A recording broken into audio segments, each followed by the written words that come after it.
RKPSCയിലേക്ക് എല്ലാവർക്കും സ്വാഗതം. നമ്മൾ അടുത്ത് നോക്കാൻ പോകുന്നത് പ്രമുഖരുടെ അന്ത്യവിശ്രമ സ്ഥലങ്ങളാണ്. LGS എക്സാമിനൊക്കെ ചോദിക്കാൻ പറ്റിയ ടോപ്പിക്കാണിത്. അതിനു മുന്നേ എൻ്റെ ചാനൽ സബ്സ്ക്രൈബ് ചെയ്യാത്തവർ സബ്സ്ക്രൈബ് ചെയ്ത് പ്രോത്സാഹിപ്പിക്കണമെന്ന് അഭ്യർത്ഥിക്കുകയാണ്. നമുക്ക് ക്ലാസ്സിലേക്ക് പോകാം.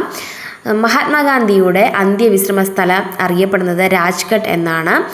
ജവഹർലാൽ നെഹ്റുവിൻ്റെയും സഞ്ജയ് ഗാന്ധിയുടെയും ശാന്തിവനം എന്നാണ് അറിയപ്പെടുന്നത്. ലാൽ ബഹദൂർ ശാസ്ത്രിയുടെ അന്ത്യവിശ്രമ സ്ഥലമാണ് വിജയ്ഘട്ട്. ഇന്ദിരാഗാന്ധിയുടേത് ശക്തിസ്ഥലാണ്. മൊറാർജി ദേശായിയുടേത് അഭയ്ഘട്ട്, അഹമ്മദാബാദിലാണ് അത് സ്ഥിതി ചെയ്യുന്നത്.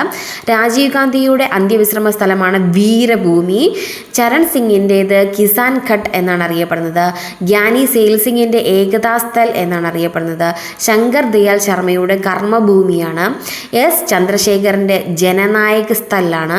KR നാരായണൻ ഉദയഭൂമി അല്ലെങ്കിൽ കർമ്മഭൂമി എന്നറിയപ്പെടുന്നു. PV നരസിംഹറാവുവിൻ്റെ ബുദ്ധപൂർണിമ പാർക്ക് അല്ലെങ്കിൽ ജ്ഞാനഭൂമി എന്നാണ് അറിയപ്പെടുന്നത്.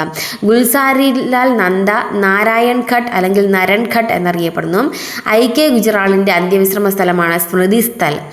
ദേവിലാലിൻ്റെ സംഘർഷ സ്ഥലാണ്. ജഗജീവൻ റാമിൻ്റെ സമതാ സ്ഥലും ഡോക്ടർ BR അംബേദ്കറിൻ്റെ ചൈത്രഭൂമി അല്ലെങ്കിൽ മുംബൈ, ഇത് പ്രീവിയസ് ക്വസ്റ്റ്യൻ ആണ്. ഡോക്ടർ B രാജേന്ദ്ര പ്രസാദിൻ്റെ മഹാപ്രയാൺഘട്ട് എന്നാണ് അറിയപ്പെടുന്നത്.